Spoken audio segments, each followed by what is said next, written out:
Welcome to A Scrap Life, a podcast solely focused on the hustlers, grinders, operators, and business owners who live and breathe the scrap metal industry every day. Here is your host, Brett Eckhart. All right, we don't got Metal Monday, and thank God, because it's bloody out there. Yeah. But we do have a new series we're starting. We're going to try and push this out Mondays, Q&A. Brett gets hit up with a lot of questions on LinkedIn. A lot of them are awesome questions. I think a lot of people get value. Yeah, I think there's a lot of opportunity for us to help. You know, I kind of said it before. We have kind of a renewed focus at Scrap Life and our podcast, you know, with Chad, where we do the trade now. And I think our goal is to just give as much insight to the small and medium-sized operators out there that are trying to find their way or need some guidance or have a question. They just need a little bit of maybe even reassurance on they're going the right direction or the way to look at something different. So we've toyed with the Q&A idea. We love it. I love listening to Q&A podcasts. Yeah, I mean, I love when Gary Vee does it and the old MF CEO, Andy Frisella. There's an awesome Q&A podcasts out there. And, you know, the podcast form, it always is kind of can be a Q&A. But when you get direct questions like we're getting on LinkedIn, through our website, or through our other podcasts, I'm like, let's just address them and, like, let's see if we can help some people out, give them some insight from our perspective. Well, we're doing, I mean, we are a medium-sized operator. So we're fighting that same fight. And we were a quote-unquote small operator too, right? So, like, a lot of the trials and tribulations that people are going through, we've been through them, right? So our goal is to, you know, we've scraped our elbows already. Let's just see if we can maybe cause a little bit less scrapes for some other people. We've had some wins, but we've had a lot of losses, and, you know, hopefully we can just help everyone out there because, Absolutely. You know, it works both ways too. We've had a lot of great people help us. So we wanted to spread the love, and we're going to start with a question from Seth Burish it looks like he owns Farnsworth Metal Recycling. He hit up Brett, and the question is this. This is something I've been thinking about a lot recently. What would be some advice for someone starting from scratch on creating systems in a scrapyard? What are some key things that you take into consideration?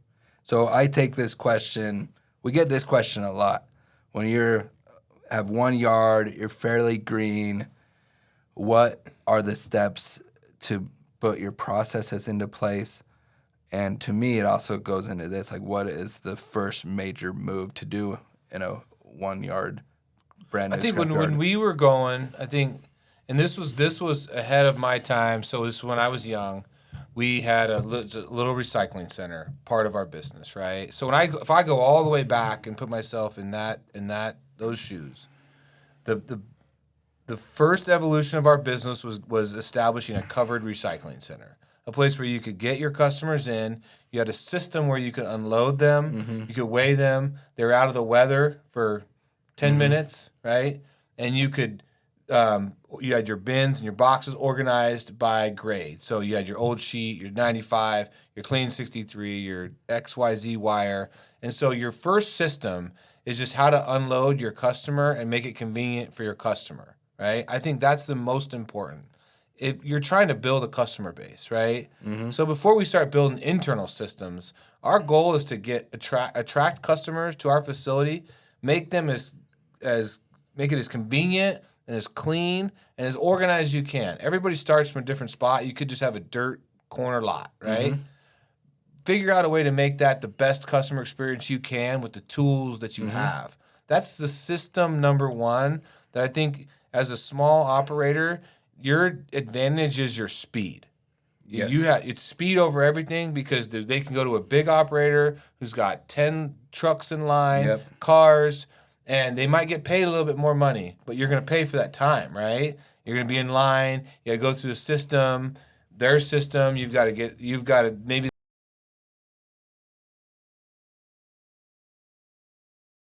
systems on those bigger facilities. So if I'm a small operator, my very first system I'm going to create is the customer experience system. What does that look like? right? And so once I get that established, then it's going to be on my sort. We were just going through this with one of with one of the people that's part of our organization on how to set up and organize your grading right out the gate so that you can get the maximize the value of your aluminum. It's kind of where we started, you right? touch it less too. You don't have to sort it 3 times. Exactly. You know? So that's where I would start. Now for us, the next part of our system, which was definitely focused on customer service, was our bins and boxes and drops, right? Yes. When we wanted to establish our business and really take it to the next level was when we bought our first 2, old used roll-off trucks. We had a bin, we had a flatbed F450 with a trailer tow behind for our forklift. Yep. And that was the next system we established. But you keep in mind, like the theme for us has been customer, right?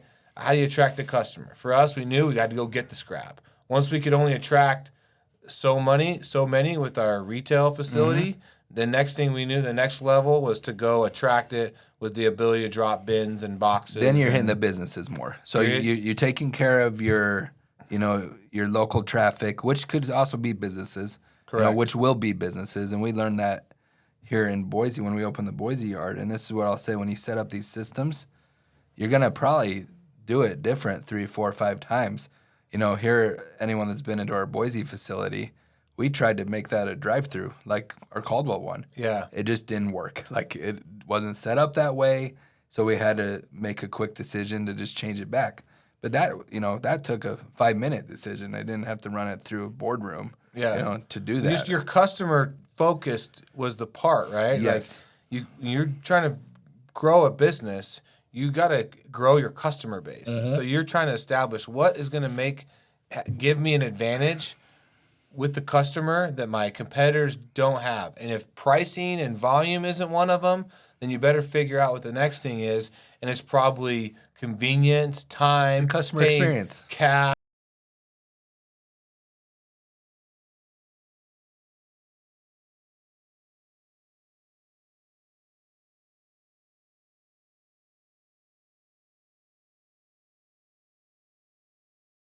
We did it, right? Because it was all about generating that customer experience and then allowing them to get to your facility and then run them through your quote unquote first system.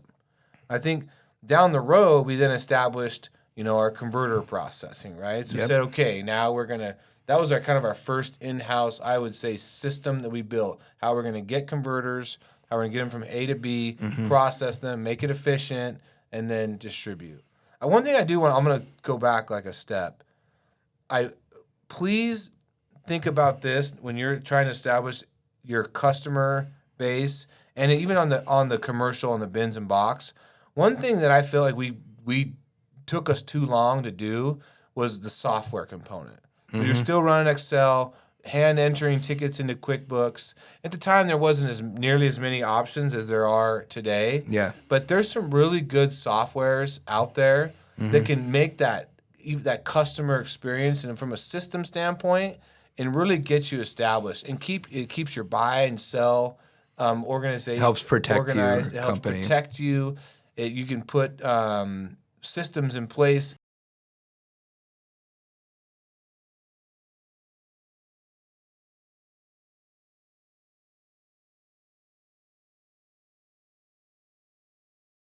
Customer experience would be getting a good software in place that could grow with me, right? Yeah. And it can kind of seem daunting at first. It can seem expensive, but I promise you, going through a couple of recycling center employees over the years that have caught stealing. Yep. That system that seems expensive seems really cheap. Yep. Once you get it implemented. So we use Rematter.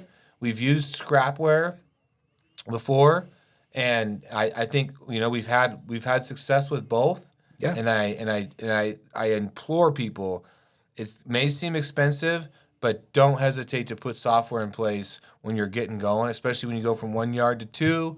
You can start moving the data and looking at the data and deciphering your purchases, and that's a big part of the system. So yeah, and it does help your customer experience because a lot of rec centers, a lot of recycle centers, you're going to have mostly the same group of customers, obviously you're going to get new ones here and there, but once you get them plugged in, then it's quick.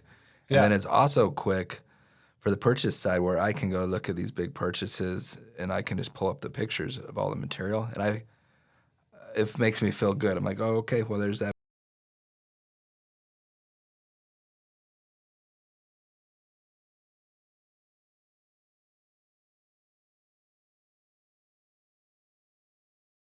Well, thank you, Seth. Thank you for the question. I have one more here. Let me go over to it. I've got this from, it's a great question. Forgive me if I mess this name up. It's from Ishu Benzal.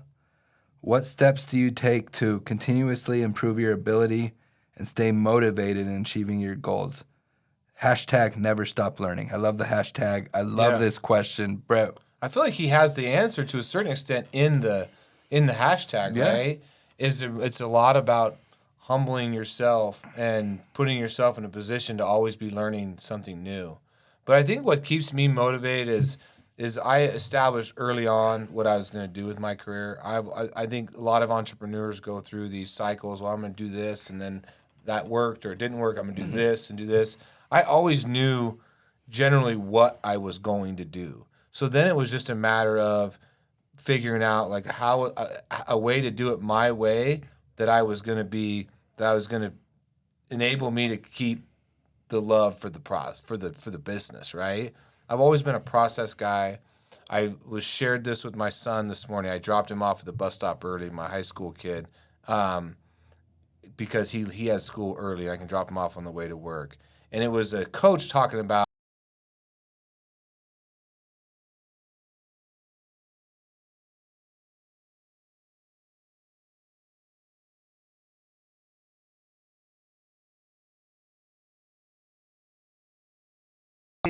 some days he doesn't care, he doesn't show up, he's not motivated to work hard, and he called those the coach killers, right? Because their talent's there, but they'll flop on you when you least expect it, or they're just not consistent, right? And then there's the B player talent-wise that's the A. That's what I was gonna get into. He or she is the A mindset. Mm-hmm. So eventually that BA passes the AB because their mindset, they do all the little things. They show up to the gym with a purpose.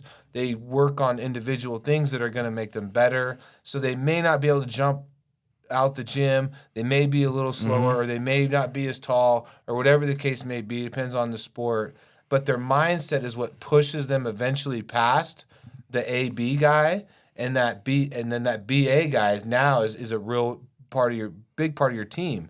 And so I've always been a BA guy, right? Like not super smart, not of great talent, but I've always known, and I learned it early, that if I just work hard and I work consistent and I try and find things to get better at every day, that eventually I'll get there, right? So I almost think a BA player, they could give the AA player a run for their money. If you get enough,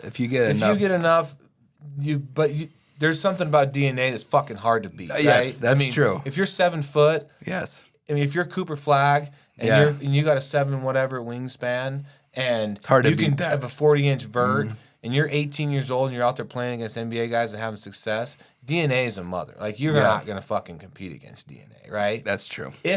What makes him the number one best player in the country is he has a mindset, right? Yeah. And those are your unicorns, right? Those are the guys that are going to be the best of the best. Now, you can be really competitive in business because now physical talent is less of a concern and it's more mental and things you can actually teach yourself, and you can then surround yourself with AAs, right? Yeah. You can surround yourself with other BAs. Yep. And all of a sudden, like, you can just overwhelm people because you've got all this talent around you. And so back to his question, like, how do you stay motivated? I've always been treating myself as an underdog, right? I've always said, my mindset never has changed. I've always said, there's always somebody bigger, there's always somebody better, there's always somebody faster, there's always somebody with more advantages, more money, more connections. So when I look at it, I'm like, okay, I got to get to the next thing. I've got to So you get motivation from the underdog mentality, from looking at these corporations we may be competing with. You know, you can help get that motivation. Like, okay, you know, you might have, you know, this backing, this corporate level backing. I said, but you don't have the team we have. You don't 1,000%. You don't have. You're not as nimble as us. You're not able to make decisions. Like even with me, I'm able to stay motivated because you've enabled that in me where I can trust you enough where I can take risk for the company, or I can go directly to you to make a decision. I don't have to wait 2 weeks to get a board to approve it.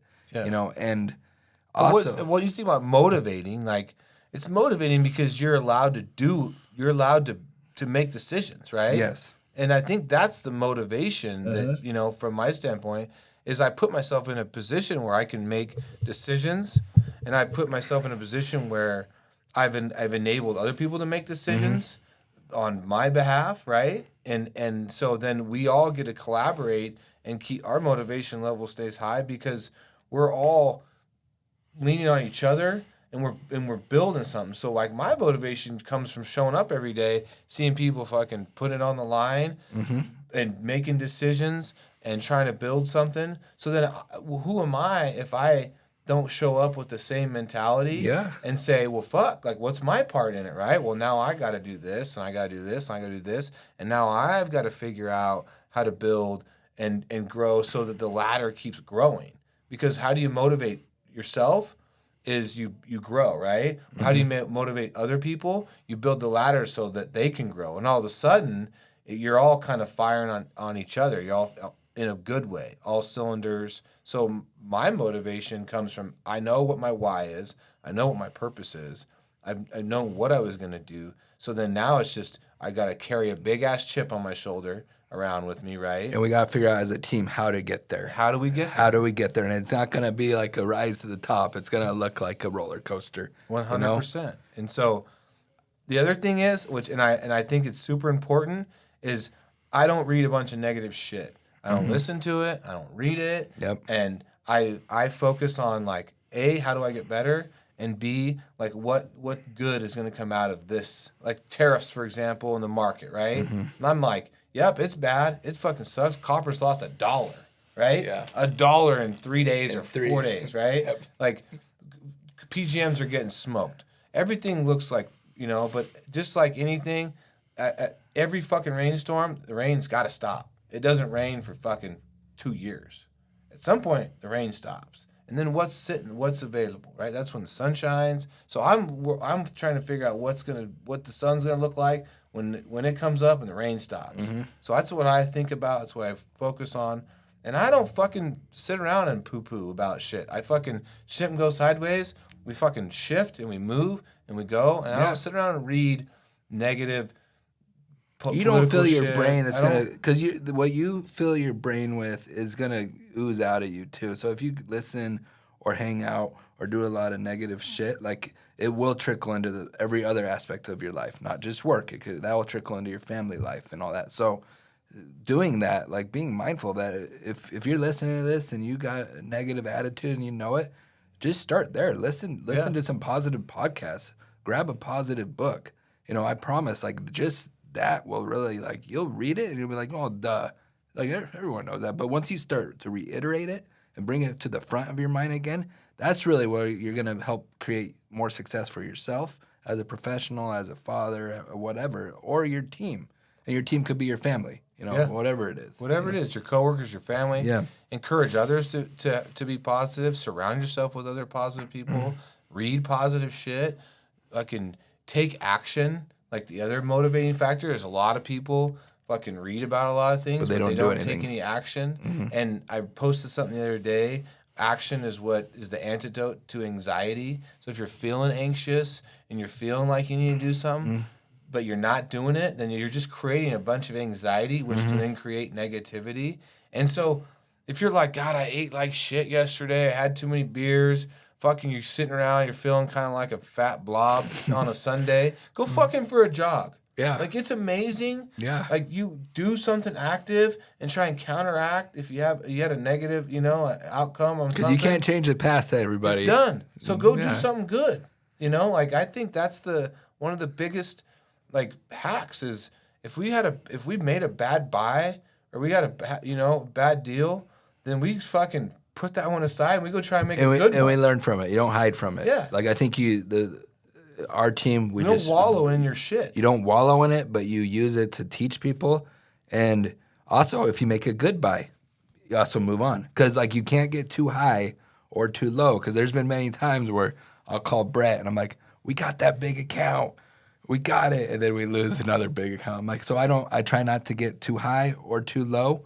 Yeah. You know, because that's where it gets dangerous, both sides. If you get too low, if you get depressed, you know, that sucks too. But it's just as dangerous to get too high where you think you're like, fuck, we got it figured out. Because then the competition comes and they get you. Yeah. You know? Celebrate your wins. Enjoy. Stay positive. Surround yourself with people that, you know, you hear it said, and I'll reiterate it. Surround yourself with people that believe in your mission, that want to do what you're doing, that enjoy what you're doing, and listen to people that are where you're trying to get to, right? Yes, that's true. And when you start doing that, your world can change. Well, thank you for the questions. We want more questions. We're going to put a few posts out there. Send us your questions. Send me and Brett your questions, and we'll do this every Monday. Q&A Monday. Switch it up. All right. Thanks, Have a everybody. great week.